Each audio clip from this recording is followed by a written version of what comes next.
صوبائی وزیر اعجاز عالم نے ہفتہ انٹرفیتھ کا آغاز کر دیا۔ صوبائی وزیر کا ڈبل ڈیکر بس پر انٹرفیتھ یوتھ کونسل کے ہمراہ سفر۔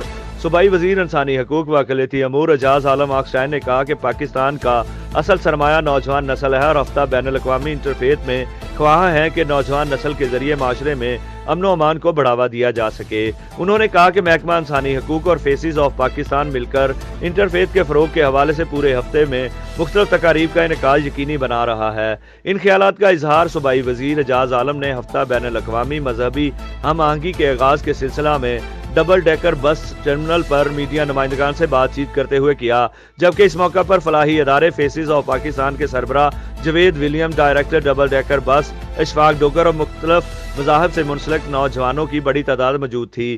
صوبائی وزیر نے نوجوانوں کے ہمراہ بس میں سفر بھی کیا۔ بس لاہور کے مختلف مقامات سے ہوتی ہوئی شاہی قلعہ پہنچی، جبکہ بس پر انٹرفیتھ ہارمنی کے فروغ بارے مختلف نعروں وغیرہ کے بینرز بھی آوازہ کیے گئے تھے۔ انٹرفیتھ یوتھ کونسل سے منسلک نوجوانوں نے صوبائی وزیر کو اپنے ساتھ بس میں سفر کرنے پر خوش آمدید کہا اور معاشرے میں امن و محبت کو فروغ دینے پر پنجاب حکومت کے اقدامات کو سراہا۔